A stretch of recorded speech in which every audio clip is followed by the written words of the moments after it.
హల్లెలూయా. గడిచిన పునరుద్ధాన దినం నుంచి ఈ పునరుద్ధాన దినం వరకు దేవుడు మనందరినీ కూడా ఆయన యొక్క రెక్కల చాటున దాచి భద్రపరిచినందుకే ప్రభు నామాన్ని స్తుతిస్తూ చేరవలసిన మీ అందరికీ వందనాలు.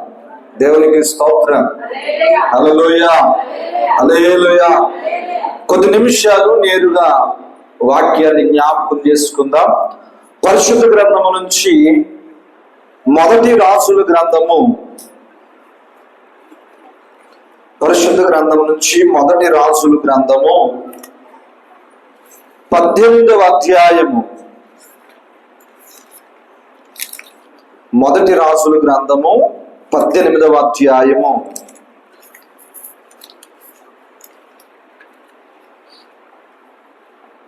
31వ వాక్యం నుంచి చదువుకుందాం.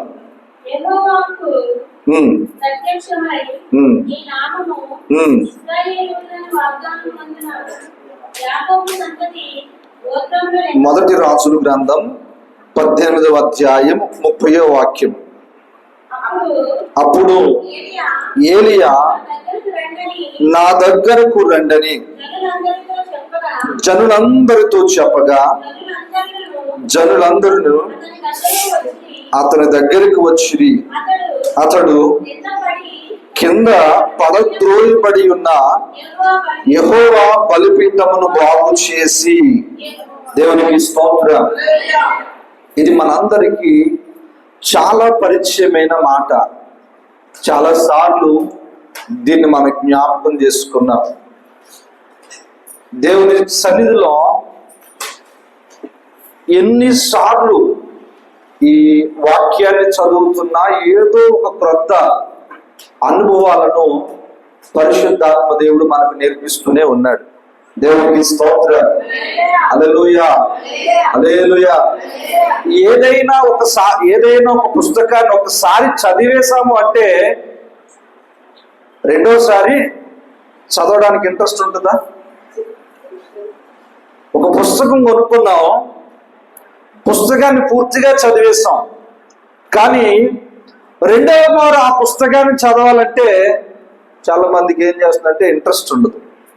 ఒకసారి చదివేస్తాం కదా, చదివిన దాంట్లో మరొక కొత్తది ఏముంటుందిలే అనుకుంటాం. కానీ ఈరోజు మనకి ఇవ్వబడిన ఈ పరిశుద్ధ గ్రంథం 2000 సంవత్సరాల నుంచి చదవబడుతూనే ఉంది. అదేవిధంగా నూతనమైన సంగతులను, నూతనమైన ఆ యొక్క కార్యముల గురించి ప్రతి దినం కూడా ప్రకటించబడుతూనే ఉంది. దేవునికి స్తోత్రం. హల్లెలూయా. ఈరోజు నీవు నేను మోయిస్తున్నా, లేదా నీవు నేను పట్టుకుని ఈ పరిశుద్ధ గ్రంథం యొక్క గొప్పతనం అది. దేవునికి స్తోత్రం. ఎంత చదివినా తరగదట, ఎంత మనం ధ్యానించినా ఆ యొక్క మనకు ఊహకు అందనిది ఈ పరిశుద్ధ గ్రంథం. దేవునికి స్తోత్రం. హల్లెలూయా, హల్లెలూయా. సరే, ఇక్కడ చదవబడిన ఈ మాటను ఒకసారి మనం పరిశీలించినట్లయితే, ఒక అద్భుతము జరిగే ముందు, దేవుని ప్రజలను దేవుని తట్టు తిప్పే ముందు ఏలియా ఒక పందాన్ని పెట్టాడు. ఏంటది అంటే, ఎవరి ప్రార్థన విని ఈ యొక్క బలిపీఠం మీద ఉన్న ఈ యొక్క దహన బలి దహించబడుతుందో, అర్పణ స్వీకరించబడుతుందో వారి దేవుడే, చెప్పండి, వారి దేవుడే గొప్పవాడు, నిజమైన వాడు అని చెప్పి బయలు ప్రవక్తలుగా పిలువబడే 400 మంది ఒకవైపు ఉండి ఏలియా దేవుని యొక్క సన్నిధిలో ఒక్కడిగా నిలవబడి చెప్తున్న సమాధానము, అదేవిధంగా ఒక ప్రకటన. మీరేం చేసుకుంటారో చేసుకోండి, ఈ దహన బలిని ఒకవేళ మీ దేవుడే లేకపోతే బయలుగా పిలువబడుతున్నది వచ్చి దహించబడితే నేను ఒప్పుకుంటాను. లేని పక్షములో నేను దహించబడితే, నా దేవుని ద్వారా ఈ బలిపీఠం మీద ఉన్న దహన బలి అనేది దహించబడితే, ప్రజలందరిని అంటున్నాడు, దేవుడు యెహోవా నిజమైన దేవుడు అని నమ్ముతారా అన్నాడు. ప్రజలందరూ కూడా అంగీకరించారు. ఇప్పుడు బయలు ప్రవక్తలు 400 మంది కూడా బలిపీఠాన్ని సిద్ధపరిచారు. అక్కడ వాళ్ళు ఏం చేస్తున్నారయ్యా అంటే ఆ యొక్క బలిపీఠం మీద దహన బలి అర్పించడానికి ఆ యొక్క ఎద్దును కోసి మాంసం పెట్టి ప్రార్థనలు చేస్తూ ఉన్నారు. ఏం చేస్తున్నారు? ప్రార్థనలు చేస్తూ ఉన్నారు. చేస్తున్న క్రమంలో సాయంకాలం అయినప్పటికీ కూడా వీళ్ళకి ఏం రాలేదు? జవాబు రాలేదు. వారి జీవితంలో అద్భుతం అనేది జరగలేదు. ఇప్పుడు చాలా సంగతులు జరిగాయి. ఏలియా వాళ్ళని పడుకున్నారా అంటున్నాడు. చాలా సంగతి జరిగింది, అది ప్రక్కన పెడదాం. ఏలియా విషయానికి వస్తే ఏలియా ఏం చేస్తున్నాడు? అగ్ని దిగి రావాలి అంటే ఏలియా చేస్తున్నది ఏంటో ఒకసారి మనం జ్ఞాపకం చేసుకుందాం. దేవునికి స్తోత్రం, హల్లెలూయా. ఏలియా కళ్ళు తేరి చూసినప్పుడట బలిపీఠం పడద్రోయబడి ఉన్నట్టుగా ఉంది. ఎలా ఉంది? రాళ్ళు చెదిరిపోయి ఉన్నాయి. ఎలా ఉన్నాయి? రాళ్ళు చెదిరిపోయి ఉన్నాయి. ఆ చెదిరిపోయిన అనుభవాన్ని చూసిన ఏలియా వాటన్నిటినీ, ఆ రాళ్ళన్నిటినీ దగ్గరగా చేర్చి క్రమమైన పద్ధతిలో అమర్చి యెహోవాకు ప్రార్థన చేయుచుండగా అగ్ని దిగి వచ్చింది. దేవునికి స్తోత్రం, హల్లెలూయా, హల్లెలూయా. ఈ పునరుద్ధాన దినాన్ని మనం కూడా చాలాసార్లు చాలా విధాలుగా ప్రార్థన చేస్తున్నాం. దేవా, నా ప్రార్థనకు జవాబు ఇవ్వండి. నేను ప్రార్థిస్తున్న ఈ ప్రార్థన నీ పాదాల చెంత చేర్చుకోండి. ఇప్పుడైనా అయ్యా ఈ జనులందరి ముందు కూడా నా తల ఎత్తండి అని చెప్పి చాలా ప్రార్థన చేస్తున్న అనుభవాలు మనం కనిపిస్తూ ఉంటాం. దేవునికి స్తోత్రం, హల్లెలూయా. ఏలియా చేసిన ప్రార్థన అందరూ చేయడానికి ఇష్టపడతారు, కానీ ఏలియా చేసినట్టుగా బలిపీఠాన్ని క్రమపరుచుకోవడానికి చాలా మంది ఆసక్తి చూపరు. ఇక్కడ వాస్తవానికి రాళ్ళు అనేవి చాలా ప్రధానమైనవి. బలిపీఠము కట్టబడాలంటే ఒక రాయితో కట్టబడదు, ఒక రాతితో కట్టబడదు. కొన్ని రాళ్లను పేర్చి దాన్ని బలిపీఠముగా కట్టబడటం జరుగుతుంది. దేవునికి స్తోత్రం. ఈరోజు నేను అంటాను, నీ భక్తి అనే బలిపీఠము దేవునికి ఒక ఆసనముగా మారాలి అంటే, నువ్వు చేస్తున్న ఈ భక్తి అనే ఒక బలిపీఠం మీద దేవుని యొక్క అగ్ని నిరంతరము దిగి రావాలి అంటే, నువ్వు అడిగినప్పుడు ప్రభు యొక్క సన్నిధి నుంచి జవాబు నీ జీవితంలో రావాలి అంటే, ఖచ్చితంగా నీ బలిపీఠాన్ని నీవు బాగు చేసుకోవాలి. ఏం చేయాలంట? బలిపీఠాన్ని బాగు చేసుకోవాలి. దేవునికి స్తోత్రం. ఎలాగో బలిపీఠాన్ని బాగు చేసుకోవాలి అంటే, చెదరిపోయిన రాళ్లను మనము తెచ్చి బలిపీఠముగా కట్టుకోవాలి. దేవునికి స్తోత్రం. చాలా అంశాలు ఉన్నాయి. కాకపోతే ఈ పునరుద్ధాన దినాన్ని కొన్ని మాటలు, కొన్ని రాళ్ల గురించి మనం జ్ఞాపకం చేసుకుని దేవుని యొక్క సన్నిధిలో ముందుకు కొనసాగుతాం. దేవునికి స్తోత్రం, హల్లెలూయా. ఈ క్రైస్తవ భక్తికి ప్రధానమైన కారణము, ప్రధానమైన రాయి ఏంటయ్యా అంటే విశ్వాసము. చెప్పండి, చెప్పండి, ఏంటది? విశ్వాసము. ఈరోజు మన క్రైస్తవ భక్తికి ప్రధానమైనది, భక్తిలో ప్రధానమైన మూల అంశముగా పిలువబడేది ఏంటయ్యా అంటే విశ్వాసము. దేవునికి స్తోత్రం, హల్లెలూయా. విశ్వాసము లేకుండా దేవుని యొద్దకు మనం వెళ్ళలేం. దేవునికి స్తోత్రం, హల్లెలూయా, హల్లెలూయా. ఈరోజు మన ప్రార్థనా జీవితంలో కానీ, లేదా మనం చేస్తున్న ఈ భక్తి జీవితంలో ఎందుకు జవాబు అనేది రావడం లేదయ్యా అంటే, విశ్వాసం ఉంది కానీ రాయి ఎక్కడ ఉంది? ఈ విశ్వాసం అనే రాయ లేదా బలిపీఠం నుంచి జారవిడబడిందేమో ఒకసారి మనం సరి చూసుకోవాలా. దేవునికి స్తోత్రం. హల్లెలూయా, హల్లెలూయా. ఈ విశ్వాసం అనేది చాలా ప్రధానమైంది. యేసు ప్రభు వారు పలుమార్లు ఈ విశ్వాసం గురించి ప్రకటించడం జరిగింది. ఈరోజు నీ జీవితంలో అద్భుతం ఎందుకు జరగడం లేదయ్యా అంటే నువ్వు విశ్వసించలేకపోతున్నావు. దేవునికి స్తోత్రం. మన యొక్క భక్తికి కన్నా ప్రధానమైనది ఏంటయ్యా అంటే చూడకుండా నమ్మమంటున్నాడు. చూసి నమ్మిన వానికంటే చూడకుండా నమ్మినవాడు ధన్యుడు. దేవునికి స్తోత్రం. హల్లెలూయా, హల్లెలూయా. ఈరోజు విశ్వాసం అంటే ఏంటయ్యా అంటే కనిపించని అదృశ్యమైన వాటిని సైతము మన కంటితో చూడగలిగేది విశ్వాసం. దేవునికి స్తోత్రం. హల్లెలూయా. ఈరోజు మనం చాలా మంది ఏం చేస్తున్నామంటే విశ్వాసులుగా పిలువబడుతూనే విశ్వాసాన్ని కోల్పోతున్నాం. పేరుకి విశ్వాసులము, కానీ విశ్వాసం అనేది మనలో లోపిస్తూ ఉంటుంది. దేవునికి స్తోత్రం. యేసు ప్రభు వారు ఒక రోజు నడుచుకుంటూ వెళుతున్నప్పుడు ఒక స్త్రీ వచ్చింది.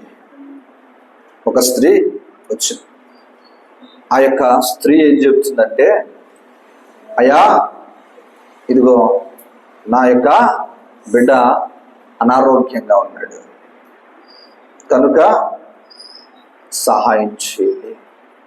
యేసు ప్రభు చాలా మాటలు అన్నాడు.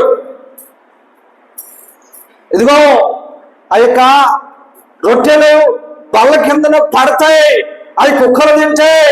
ఇలా కొన్ని విషయాలను యేసు ప్రభు ఆ స్త్రీతో అన్నప్పుడు ఆ స్త్రీ ఏముందో తెలుసా? అయ్యా ఆ యొక్క కింద పడిన రొట్టె ముక్కలు ఎవరు తింటున్నారు? వాళ్ళు తింటున్నాయి కదయ్యా అని చెప్పి యేసయ్య మనస్సును ఏం చేసిందయ్యా అంటే ఆకర్షించేసింది. అప్పుడు అంటున్నాడు, ఇశ్రాయేలులో సైతం ఇంత గొప్ప విశ్వాసం నేను ఎక్కడా, దేవునికి స్తోత్రం, ఇంత మంచి విశ్వాసం నేను ఎక్కడ చూడలేదంటున్నాడు. అక్కడ కొన్ని వేల మంది యేసయ్యను వెంబడిస్తున్నారు, కొన్ని లక్షల మంది యేసయ్యను ఆరాధించేవారు ఉన్నారు. కానీ అక్కడ ఆయన అంటాడు, ఇశ్రాయేలు సైతం ఇంత గొప్ప విశ్వాసము నేను చూడలేదమ్మా అన్నాడు. దేవునికి స్తోత్రం. అక్కడ ఆ తల్లి అడిగింది, ఆ తల్లి పొందుకోవడానికి గల కారణం ఏంటయ్యా అంటే యేసయ్య ఒక్క మాటలో చెబుతున్నాడు, ఆమె విశ్వాసమే. ఏంటంట? ఆమె విశ్వాసమే. ఈరోజు నీ విశ్వాసం ఏ విధంగా ఉంది? కొన్ని ప్రశ్నలు నీ జీవితంలోనికి వచ్చినప్పుడు యేసయ్య చాలా సూటిగా ప్రశ్నించాడు, ఇది నీకు కాదమ్మా, ఇది నీకు పరిచయదమ్మా, ఈ విధంగా నువ్వు పొందుకోలేవమ్మా అని యేసయ్య ఆ స్త్రీని ఎంతగానో పరీక్షించాడు. పరీక్షించినప్పటికీ ఆమె విశ్వాసం ఏమవ్వలేదట, తొలగిపోలేదు. ఈరోజు మన భక్తి జీవితంలో లేదా మన యొక్క కుటుంబ జీవితంలో కొన్ని సమస్యలు, కొన్ని ఆ యొక్క ప్రశ్నలు ఎదురైనప్పుడు మన విశ్వాసం ఏమైపోతుందయ్యా అంటే చెదిరిపోతుంది. ఏమైపోతుందట? చెదిరిపోతుంది. దేవునికి స్తోత్రం. హల్లెలూయా, హల్లెలూయా. మొన్న జరిగిన ఒక సంగతి చెప్తాను ప్రియమైన దేవుని బిడ్డలారా. దేవుని సన్నిధిలో ఒక భక్తి కలిగిన కుటుంబము ఒక గృహం కట్టుకున్నప్పుడు దైవజనం తీసుకుని వెళ్ళి మూలరాయి వేసుకుంది. గృహం కట్టబడింది. చాలా బాగా కట్టుకున్నారు, చాలా బాగా కట్టుకున్నారు. తరువాత ఇంట్లో కొన్ని సమస్యలు వచ్చినాయి. ఈసారి ఈ చుట్టుపక్కల కొంతమంది ఉంటారు, వాళ్ళు ఏం చేస్తారంటే అంటే వీళ్ళే మన బంధువులు అంటాం, స్నేహితులు అంటాం.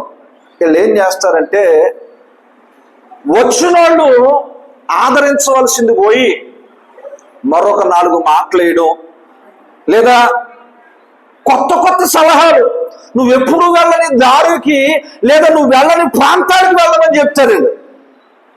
అలాగే ఆ కుటుంబానికి సమస్యలు వచ్చినాయి కనుక ఆ కుటుంబం యజమానుడు పిలిచి ఈ మాట చెబుతున్నారట, నువ్వు ఇల్లు కట్టుకునేటప్పుడు వాస్తు చూసి కట్టుకున్నావా, ప్లాన్ సిద్ధాంతం చేశాడా అంట. ఎవరు అడుగుతున్నారు? వాళ్ళు విశ్వాసులు కాదు, బయట వాళ్ళు. ఏం చేయాలా? నీ విశ్వాసంతో నువ్వు కట్టబడినప్పుడు, నీ దైవజనుడి యొక్క వాక్యము మీద దేవుని మీద నమ్మకం ఉండి నువ్వు కట్టింపబడినప్పుడు వాటిని నువ్వు పట్టించుకోకూడదు. దేవునికి స్తోత్రం, హల్లెలూయా. వీళ్ళు ఇంటికి వెళ్ళిపోయారు. ఇప్పుడు ఇంట్లో నలుగురు కుటుంబ సభ్యులు కూర్చున్నారు. నలుగురు కుటుంబ సభ్యులు అంటే ఎవరు? భార్య, భర్త, ఇద్దరు బిడ్డలు. ఎంతమంది?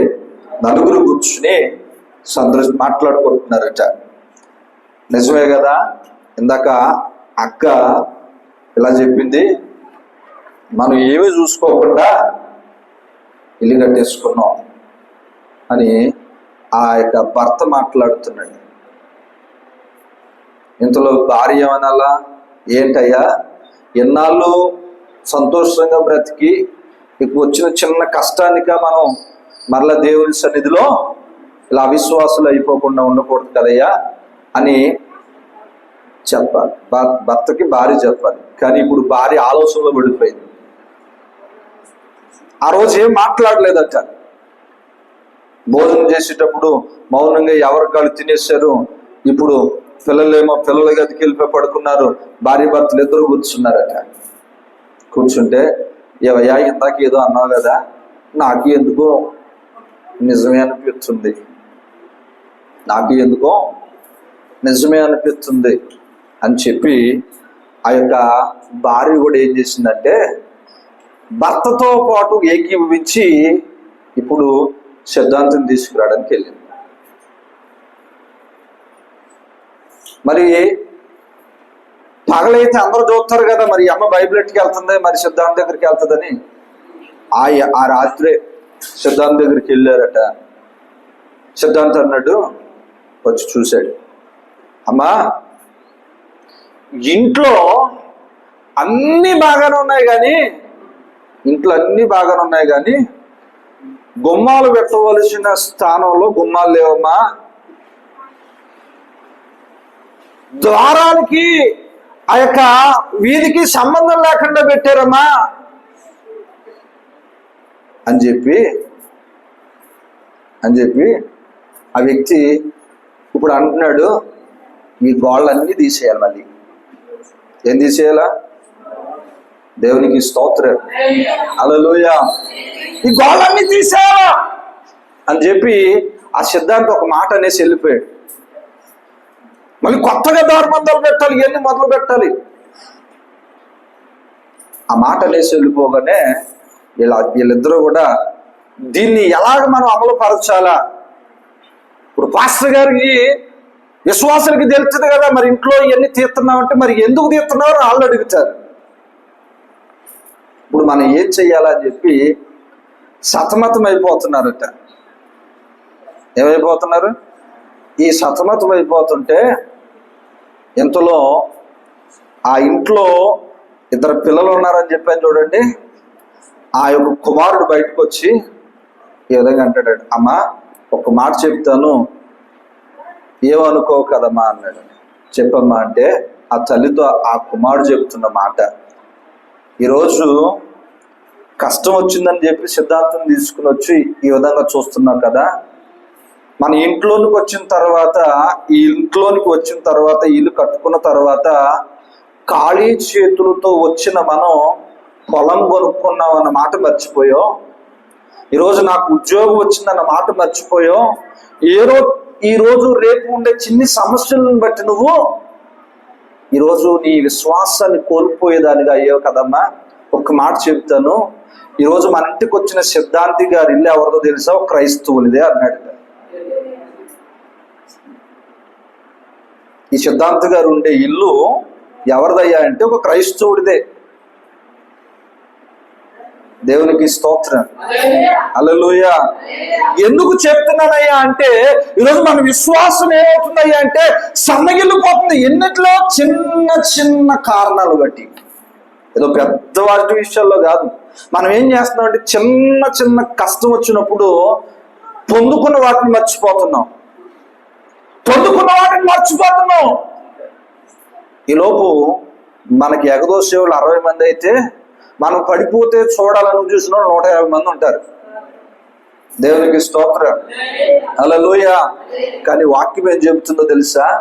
నీవు నమ్మిన వాడు నమ్మదగిన దేవుడు, నిన్ను ఎన్నడూ కూడా సిగ్గుపరచడట. నీ తల ఎత్తువాడిగానే ఉంటాడు కానీ తల దించువాడైతే కానీ కాదు. దేవునికి స్తోత్రం. ఈరోజు నేను అంటే నీ విశ్వాసం ఎక్కడుంది? వాక్యం మీద ఉందా? లోకం మీద ఉందా? నీ విశ్వాసం ఎక్కడుంది? నీకున్న దేవుడిచ్చిన నీ వాక్యం మీద ఉందా, లేదా ఈ లోక సంబంధమైన వాటి మీద నీ విశ్వాసం కలిగి ఉన్నావా? దేవునికి స్తోత్రం. చాలా మంది క్రైస్తవులు వాక్యాన్ని నమ్మడం లేదండి.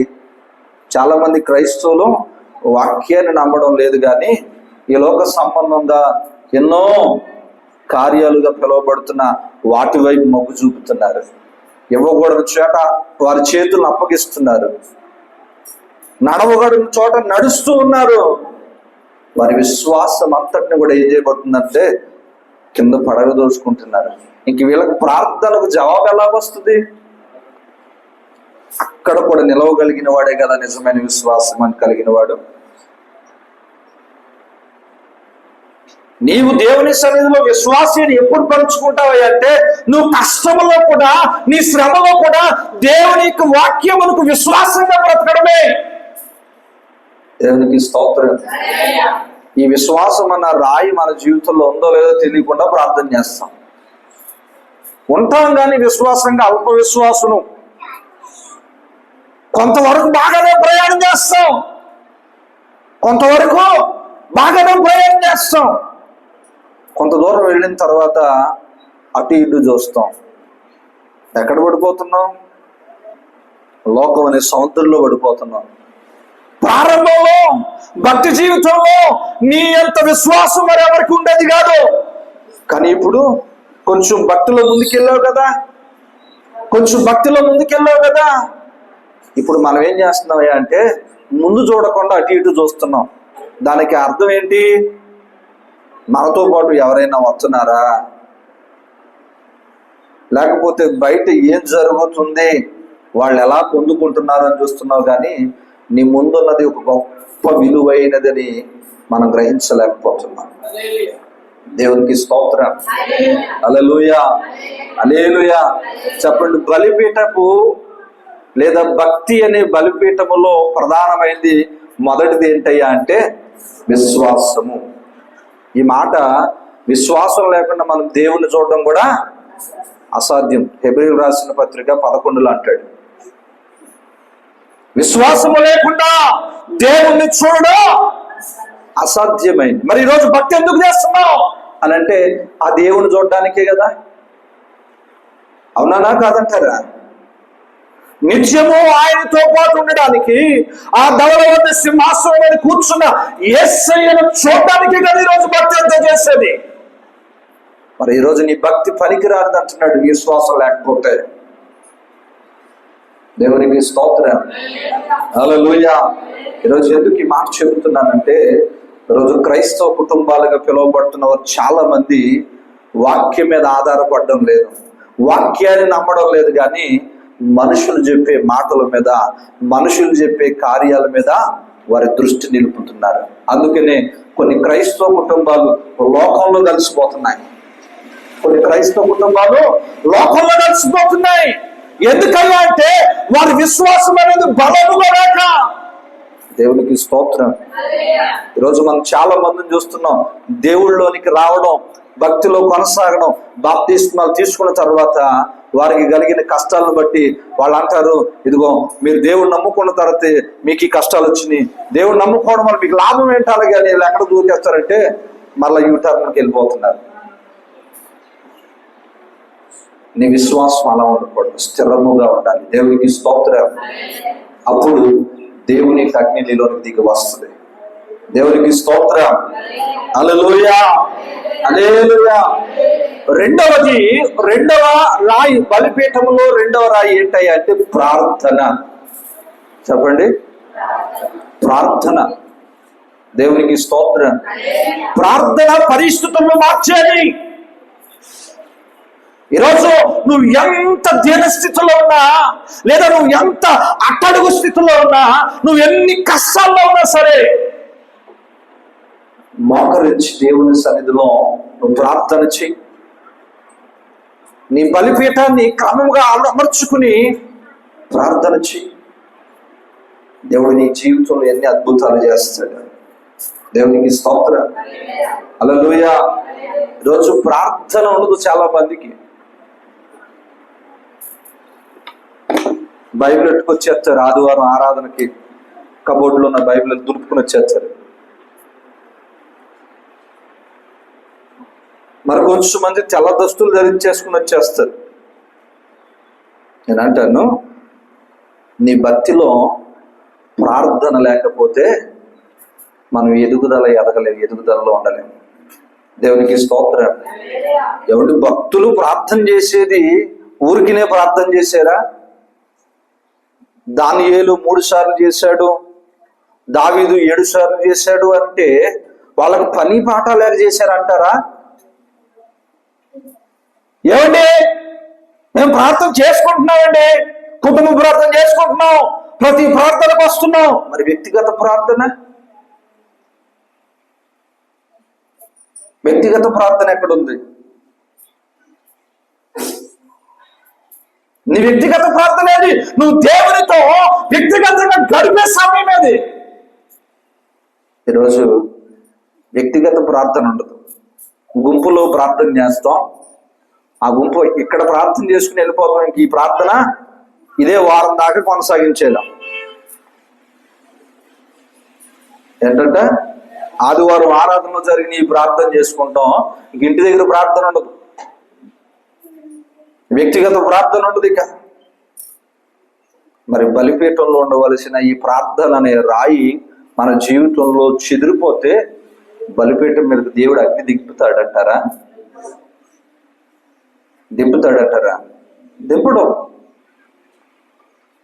చాలా మంది అంటారండి, పాస్టర్ గారు అలసిపోయి పనిలోంచి వచ్చి పడుకుని పోతున్నాండి, ఖాళీ ఉండట్లేదండి అని. అంటే నువ్వు చేసే ఉద్యోగం ఎంత, లేదా నువ్వు చేసే పని ఎంత? తినడానికి ఖాళీ ఉంటుంది, ఇంకా ఈ లోక సంబంధమైన కార్యాలకు ఖాళీ ఉంటుంది. కానీ నీ భక్తిని నీ యొక్క జీవితాన్ని ఘనపరిచేది, బలపరిచే ప్రార్థన చేసుకోవడానికి సమయం ఉండట్లేదా? దేవునికి స్తోత్రం. హల్లెలూయా, హల్లెలూయా, హల్లెలూయా. ఈరోజు చాలా మంది చేసే పొరపాటు ఏంటయ్యా అంటే ప్రార్థన చేస్తున్నారు కానీ వారి వ్యక్తిగత ప్రార్థన అనేది మర్చిపోతున్నారు. ఏమండి అని అంటే సమయం ఉండట్లేదు అంటున్నారు. ఫోన్ మాట్లాడడానికి సమయం ఉంటుంది, సినిమాలు చూడడానికి సమయం ఉంటుంది, ఇంకా మీ వ్యక్తిగత కార్యక్రమాలకు సమయం ఉంటుంది, కానీ ప్రార్థనకు సమయం ఉండట్లేదు. ఎందుకని అంటే చాలా బిజీగా ఉంటున్నాను రోజు. అర్థం ఒక మాట చెప్తాను, ప్రియమైన దేవుని బిడ్డలారా, నువ్వు చూసే లేదా ఆ యొక్క సినిమాల వల్ల, లేదా నువ్వు సమయం గడిపే ఆ వ్యర్థమైన వాటి వల్ల నీకు ఏ విధమైన ఉపయోగం ఉండదు. కానీ నా దేవుని సన్నిధిలో ఒక్క 10 నిమిషాలు వ్యక్తిగతంగా గడుపు, దాని అనుభవం 10 సంవత్సరాల వరకు నిన్ను నడిపిస్తుంది. ఒక రోజు 10 నిమిషాలు వ్యక్తిగతంగా ప్రశాంతంగా ప్రార్థన చేసుకో, దాని అనుభవం 10 సంవత్సరాల పాటు నిన్ను నడిపిస్తుంది ఆత్మీయ జీవితంలో. దేవునికి స్తోత్రం.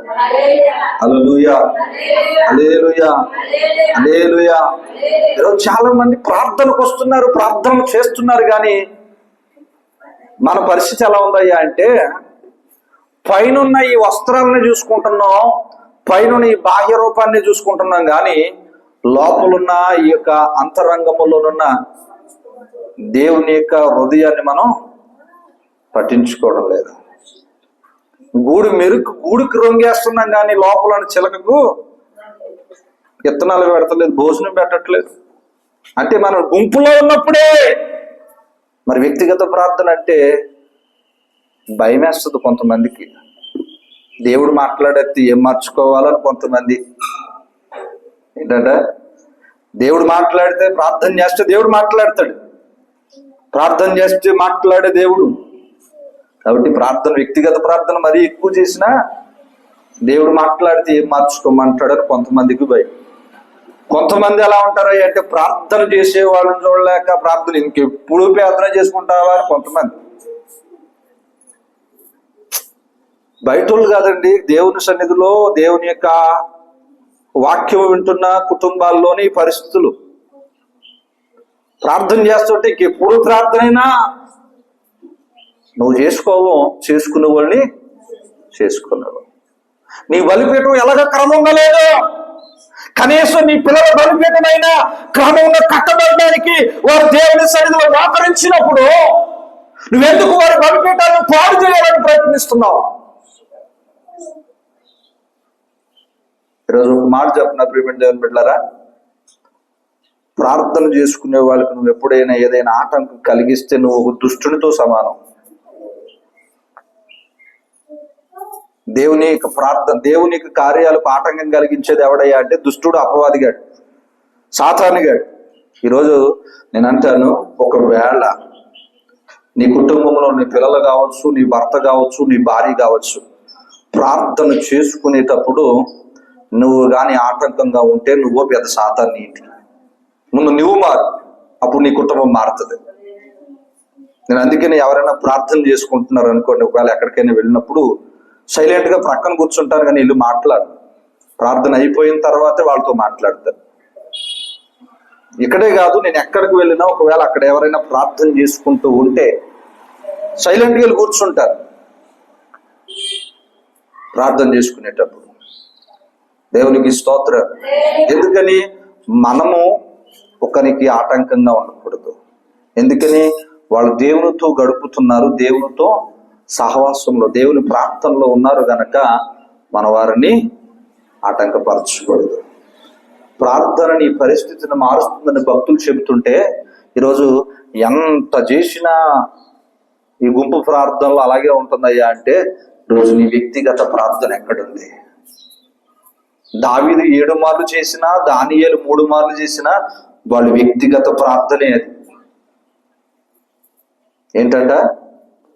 వాళ్ళ యొక్క వ్యక్తిగత ప్రార్థన. విశ్వాసం అనే రాయి పడిపోయిందో లేదో తెలియదు. ఈరోజు బలిపీఠం దగ్గర నుంచి ఈ ప్రార్థన అనే రాయి ఎక్కడుందో తెలియదు, కానీ దిగి వచ్చాయి ఆత్మతో నింపు అన్నువంటే దేవుడు దిగి వస్తాడా? రాడు. దేవునికి స్తోత్రం. హల్లెలూయా, హల్లెలూయా. దానియేలు ప్రార్థన చేశాడు, సింహాల నోళ్ళను మూయించాడు. దావీదు ప్రార్థన చేశాడు, దావీదుకున్న ప్రతి ప్రతికూల పరిస్థితి నుంచి దేవుడు జవాబిచ్చాడు. దేవునికి స్తోత్రం.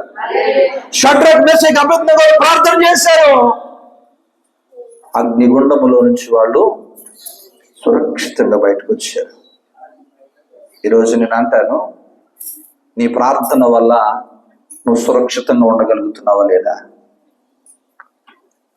నువ్వు చేసే ఆ ప్రార్థన నేను సురక్షితంగా ఉంచగలుగుతుందా లేదా?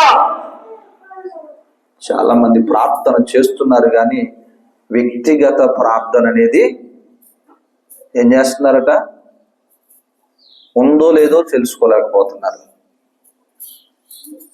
ఒక మాటలో చెప్పాలంటే ఈరోజు మనం చేస్తున్న ఆ ప్రార్థన నిజంగా దేవునితో సహవాసము చేసేటట్టుగా, దేవునితో మాట్లాడేటట్టుగా ఉందా? మీకు తెలియదు కానీ బైబిల్ ట్రైనింగ్ అయ్యేటప్పుడు ప్రార్థన చేసుకోవడానికి నేను మా స్నేహితులు ఒక నియమాన్ని పెట్టుకునేవాళ్ళం. ఏంటంటే ప్రార్థన చేసేటప్పుడు కంకర్రాళ్ళు తెచ్చి ఆ కంకర్రాళ్ళను నేల మీద పరిచి వాటి మీద ఒక బెడ్షీట్ కానీ లేదా ఒక మ్యాట్ కానీ వేసుకుని దాని మీద మోకరించి ప్రార్థన చేసుకునేవాళ్ళం. ఎందుకో తెలుసా?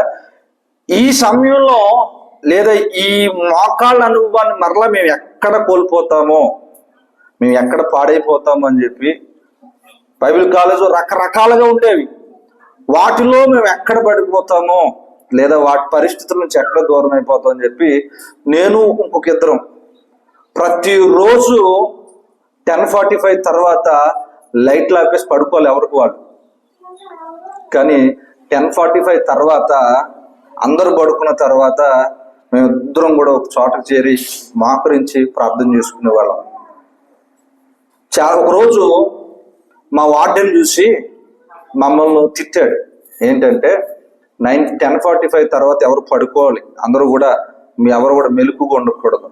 ఆయన ఏమన్నాడంటే, ఏం చేస్తున్నారు ఇక్కడ అంటే, ప్రార్థన చేసుకుంటున్నాను సార్ అన్న. అందరూ చేసుకుంటున్నారు ప్రార్థన, మరి మీకు స్పెషల్ ఏంటయ్యా అంటే, ఇప్పుడు మేము చెప్పేది ఇది మా పర్సనల్ ప్రేయర్ అయ్యా, ఇది మా పర్సనల్ ప్రేయర్, మా వ్యక్తిగతంగా దేవునితో గడపాలని మేము ప్రార్థన చేసుకుంటున్నాం. ఇంతవరకు ఒక చాపలుగా లేదా ఒక సహవాస కూడికగా ప్రార్థన చేసుకున్నాం. అది సహవాసంగా ఇప్పుడు నా వ్యక్తిగతంగా నేను నా దేవునితో మాట్లాడాలని మేము ప్రార్థన చేసుకుంటున్నాం అని చెప్తే, చాలా రోజులు నన్ను ఏమన్నాడంటే, ఆయన చాలా రకాలుగా నన్ను టార్గెట్ చేసి నన్ను బాధ పెట్టడం జరిగింది. తర్వాత నా జీవితంలో దేవుడు చేసిన కార్యాలు చూసి ఆయనే నా దగ్గరికి వచ్చి క్షమాపణ కోరుకున్నాడు. ఎందుకంటే ఆ రోజు మా ప్రార్థనకు ఆటంకం కలిగించాలని ఎన్నో మాట్లాడాడు. కానీ మేము ఎప్పుడు ఆ ప్రార్థన ఎప్పుడు మర్చిపోలేదు. ఆ 3 సంవత్సరాలు, ఆ 10:45 తర్వాత ఖచ్చితంగా 40 నిమిషాలు మేమిద్దరం అలాగే ప్రార్థన చేసుకుంటుండేవాళ్ళం. 3 సంవత్సరాలు కూడా ఆ ప్రతికూలమైన పరిస్థితుల్లో మేము నెగ్గుకు రావడానికి నా ప్రతి పరిస్థితిని కూడా మార్చేది ఏదయ్యా అంటే ఆ రోజు ఆ 40 నిమిషాల ప్రార్థనే. బైబిల్ కాలేజీలో బైబిల్ చదువుకున్నాం, ట్రైనింగ్ ఉన్నాం, మనం ఎంత ఎక్కువ ప్రార్థన చేయాలనేది అనుకోలేదు. ఆ రోజు నలుగురితో ప్రార్థన చేస్తాం, రోజుకి 4 సార్లు మేము కూడుకుని ప్రార్థన చేస్తాం, వాక్యం వింటాం. కానీ ఈ 4 సార్లు ప్రార్థన చేసిన అది నలుగురితో చేసింది వేరు, నా దేవునితో నా వ్యక్తిగత ప్రార్థన వేరు. ఈరోజు నేను అంటాను, నీ జీవితంలో ఎందుకు కార్యాలు ఆగిపోయినాయి అంటే వ్యక్తిగత ప్రార్థన అనేది లేదు. వ్యక్తిగత ప్రార్థన అనేది దూరం అయిపోయింది. దేవునికి స్తోత్రం, హల్లెలూయా. మొదటిదేమో విశ్వాసంలో వెనకబడిపోయేవారుగా ఉన్నాం, రెండవది ప్రార్థనలో వెనకబడిపోయేవారుగా ఉన్నాం. విశ్వాసం అనే రాయి లేకపోయినా, ప్రార్థన అనే రాయి లేకపోయినా మన బలిపీఠం లోటుగానే కనబడుతుంది. అవునా? అవునా లేదా? లోటుగానే కనబడుతుంది. కాబట్టి విశ్వాసాన్ని నిలుపుకుంటూ మనం ప్రార్థనను చేసుకుంటూ ప్రభు ఎదుట కొనసాగేవారుగా ఉంటే అప్పుడు అగ్ని దిగి వస్తుంది. దేవునికి స్తోత్రం, హల్లెలూయా, హల్లెలూయా. 3వ రాయి దేవుని యొక్క సన్నిధిలో చూసినట్లయితే 3వ రాయి సహవాసపు రాయి. ఏంటంట? దేవునికి స్తోత్రం, హల్లెలూయా. 3వ రాయి సహవాసపు రాయి. దేవునికి స్తోత్రం, హల్లెలూయా, హల్లెలూయా. చూసినట్లయితే ఇప్పుడు ఏమని దేవుని బిడ్డలారా, మనము చాలా మంది ప్రార్థన చేస్తారు, విశ్వాసంలో ఉంటారు, కానీ ఈ సహవాసంలో మాత్రం ఉండలేకపోతుంటారు. ఎందుకని? కొంతమంది పనుల దృష్ట్యా లేదా ఉద్యోగాల దృష్ట్యా సహవాసానికి దూరం అవుతుంటారు. వీళ్ళకి మందిరం ఉండదు, ప్రార్థన ఉండదు, వాక్యం వినడం ఉండదు, దూరంగా పోతారు, ఉద్యోగాల నిమిత్తం కట్టారు. దేవునికి స్తోత్రం. లేదా ఒక ఉన్నతమైన స్థితిలోనికి వెళ్ళిన తర్వాత సంపాదించిన తర్వాత అప్పుడు వరకు కలిసి సహవాసంలో ఎదిగే ఈ కుటుంబము ఒక ఉన్నతమైన స్థితికి వెళ్ళిన తర్వాత, మన భాషలో చెప్పాలంటే రెక్కలు వచ్చిన తర్వాత ఈ పక్షి ఎగిరిపోద్ది కదా, అలాగా కొంచెం సంపాదించిన తర్వాత, కొంచెం బాగుపడిన తర్వాత కొంతమంది ఏం చేస్తారంటే ఇంకా సహవాసాన్ని మర్చిపోతారు, సంఘాన్ని మర్చిపోతారు. దేవునికి స్తోత్రం. హల్లెలూయా. ఈరోజు నీ జీవితంలో దేవుని కార్యము చూడాలి అంటే సహవాసాన్ని నువ్వు మర్చిపోయేవారుగా ఉండకూడదు. దేవునికి స్తోత్రం. హల్లెలూయా. సహవాసంగా కూడుకొని మానకూడదు అంటున్నాడు. కూడడం పౌలు భక్తుడు. దేవునికి స్తోత్రం. హల్లెలూయా. హల్లెలూయా. ఒక సందర్భాన్ని మీకు జ్ఞాపకం చేస్తాను ప్రియమైన దేవుని బిడ్డలారా. చూడండి, పరిశుద్ధ గ్రంథం నుంచి 2వ రాజుల గ్రంథము 4వ అధ్యాయము. 2వ రాజుల గ్రంథము 4వ అధ్యాయము 1-2 వచనాలు మనం చూసినట్లయితే, ఒకని భార్య నీ దాసుడైన నా పెనిమిటి చనిపోయెను, అతడు యెహోవా యందు భయభక్తులు గలవాడై ఉండడని నీకు తెలుసు కదా. దేవునికి స్తోత్రం. హల్లెలూయా. ఇక్కడ మనం చూసినట్లయితే ప్రియమైన దేవుని బిడ్డలారా, ఒక సహవాసంలో ఉన్న ఒక వ్యక్తి నిరంతరము కూడా సహవాసముగా కూడుకునే ఒక వ్యక్తి చనిపోయాడు.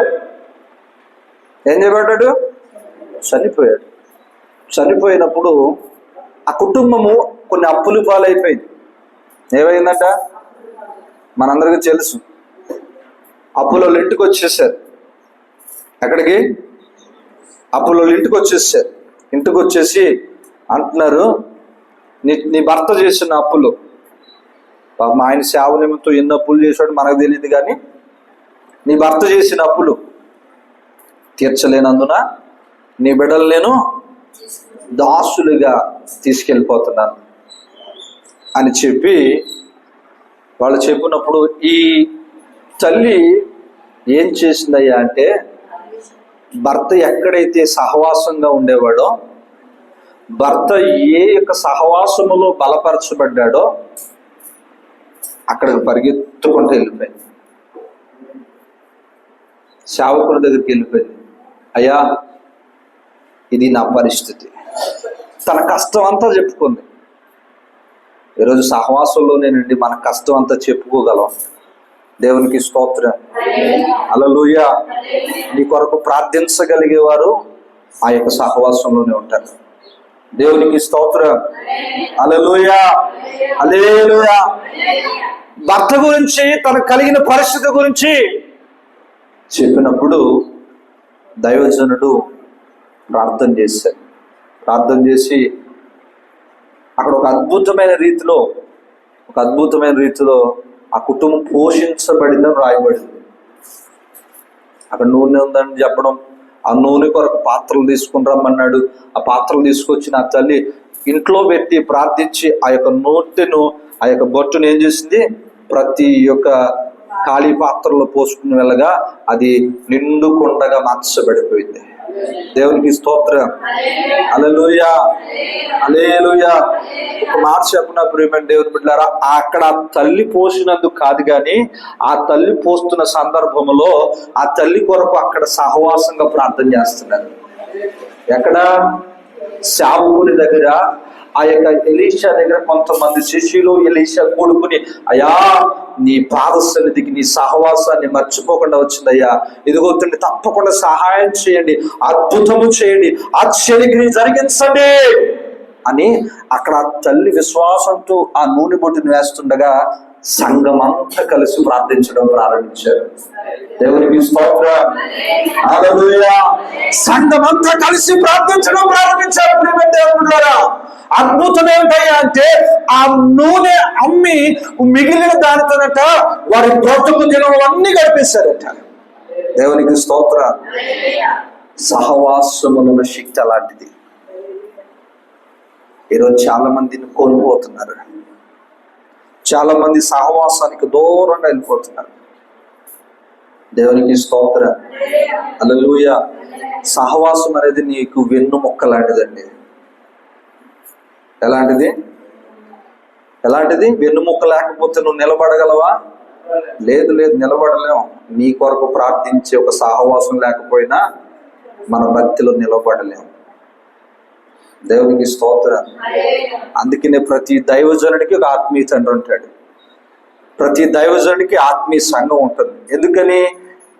కొన్ని పరిస్థితుల్లో సంఘంలో కొన్ని ప్రతికూలతలు, కష్టాలు వచ్చినప్పుడు తల్లి సంఘముగా బాధ్యత వహించి సహవాసము కూడి ప్రార్థించగలిగేదే ఆ యొక్క అనుభవం. దేవునికి స్తోత్రం. హల్లెలూయా, హల్లెలూయా.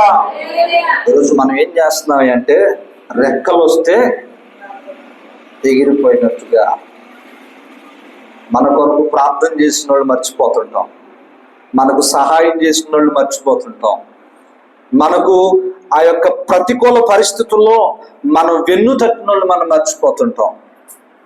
వాక్యం ఏం చెబుతుంది? మర్చిపోమంటుందా? దూరంగా వెళ్ళిపోమంటుందా? లేదే, మనం కృతజ్ఞత కలిగి ఉండాలంటుంది.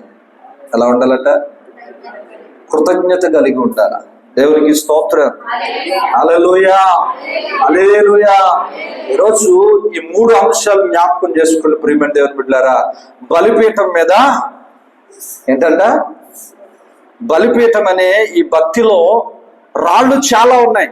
మిగతా విషయాలు వచ్చే ఆదివారం మిగతా కొన్ని మాట్లాడుకుందాం. 3 అనుభవాలు నేర్చుకున్నాం ఈరోజు. మొదటిది విశ్వాసం. విశ్వాసము లేకుండా దేవుని చూడటం అసాధ్యము. రెండవది ప్రార్థన.